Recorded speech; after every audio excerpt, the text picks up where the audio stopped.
Later that night, I heard Psycho Mike order little fella from 5 Trade to give up his breakfast in the morning. Little fella, a small cat who weighed at least 50 pounds less than Psycho Mike, gave no response to this. It became apparent to me what was taking place. Psycho Mike knew he could not give Tango Eye full immunity under Main Street's jurisprudence for 2 reasons. Tango Eye had not joined willfully, and the required passage of the universal litmus test. He had smut on him from not putting up a struggle for his props.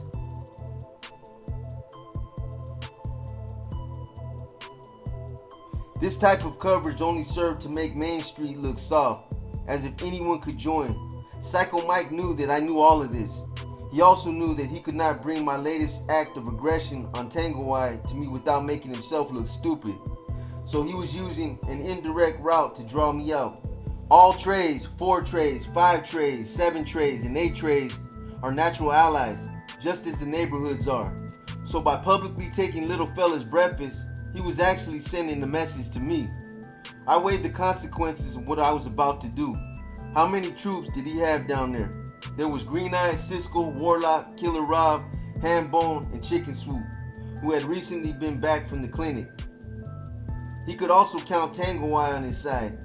I had Moment, Old Man, Taco, Poupe, Hightower, Dirt, Mud, Benos, Levi, Papa, and Perry.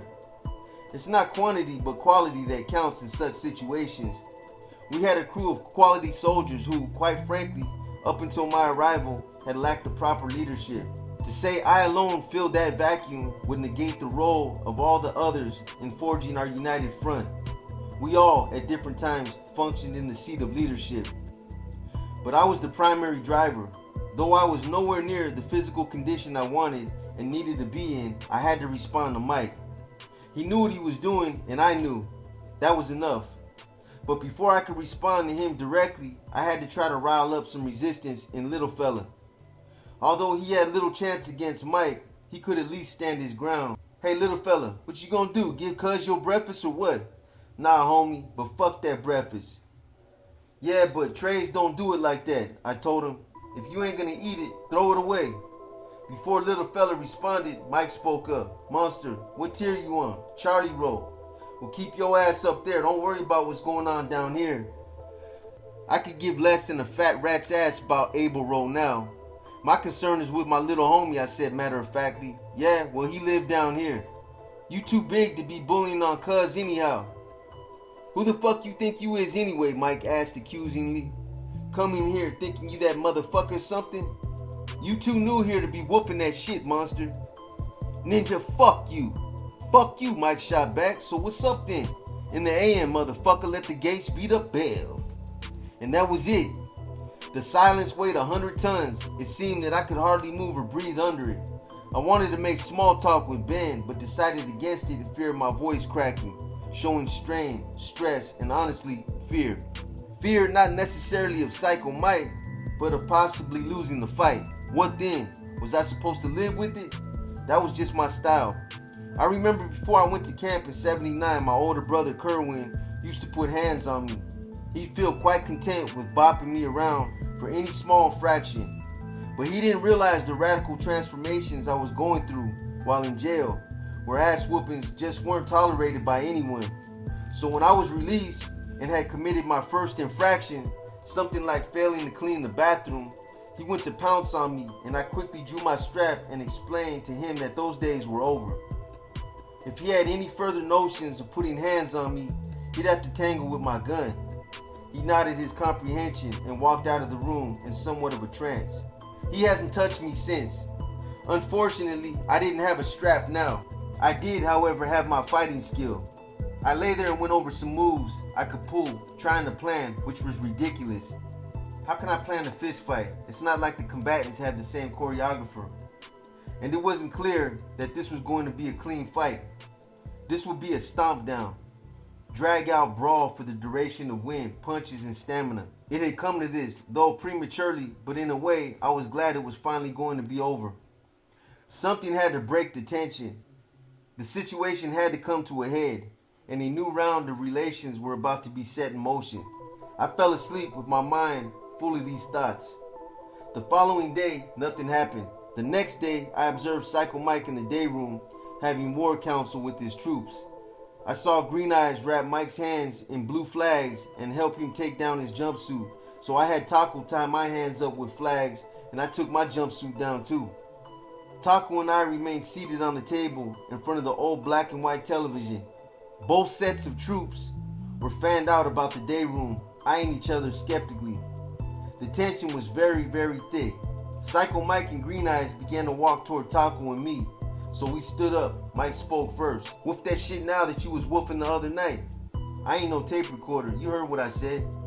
We both were in strike first positions, almost toe to toe. "Fuck that fool, we gotta get down," Mike declared, and went to step out of his shoes. "I thought you knew," I said, and didn't let him get to the other shoe. Like lightning I was on him, hitting him everywhere at once. My speed, fueled by a great burst of adrenaline, was surprising, even to me. When I stopped swinging, he was down on all fours. "Oh, you gonna try to hit me while I'm taking off my shoes, huh? Fuck you, punk. Fuck your bitch ass. Get your bitch ass up," I said vehemently. When he stood up again, he rushed at me, but not with swinging blows. Instead, he tried to wrestle me down.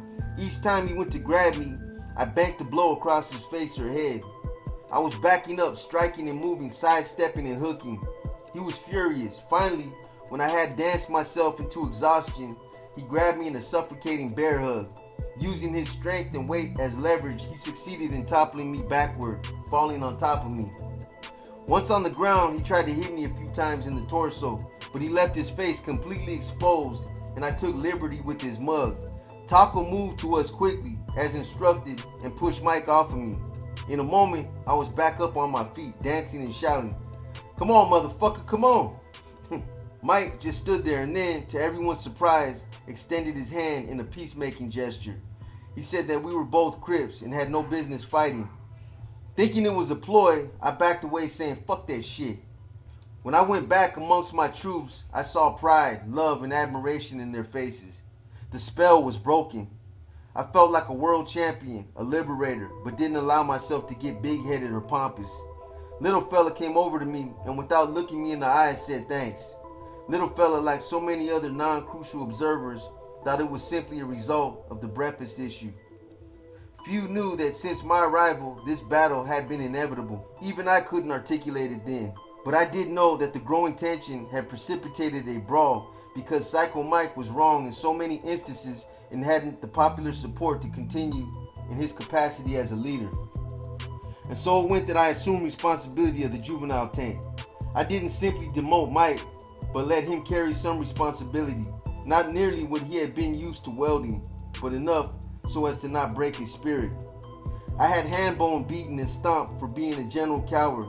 I reduced Tango Eye to a basket case and enjoyed the sight.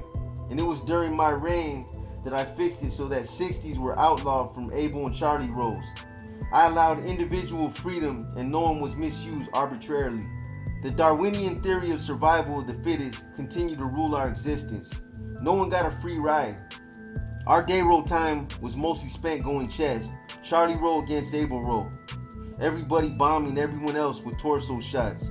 We did this to entrance our physical skills because so many had lost this ability as the gun had replaced hand-to-hand combat. But here the strong survived and the weak were phased out. Within 3 months, we were a quality contingency of sheer terror. Lounging in my cage one morning, reading or trying to read, I was disturbed by Fat Rat from 118 East Coast. He said that he had just seen and overheard 2 detectives down front talking about coming to search my cell. Fat Rat was known for his clowning and could hardly be taken seriously half the time, so I told him to fuck off and went back to struggling with my comic book. Not 10 minutes later, my gate opened and I was ordered to step out. When I stepped out onto the tier, sure enough, 2 plainclothes detectives accompanied by a sergeant were walking briskly down the tier toward me. "Kody Scott," the blonde detective asked. "Yeah, what's up?" "We have a search warrant for your cell," he said as the sergeant cuffed me to the tier rail. "For what?" I asked in utter disbelief. "For murder, Mr. Scott, or should I say Monster Kody." "Man, y'all tripping. I'm here for murder already."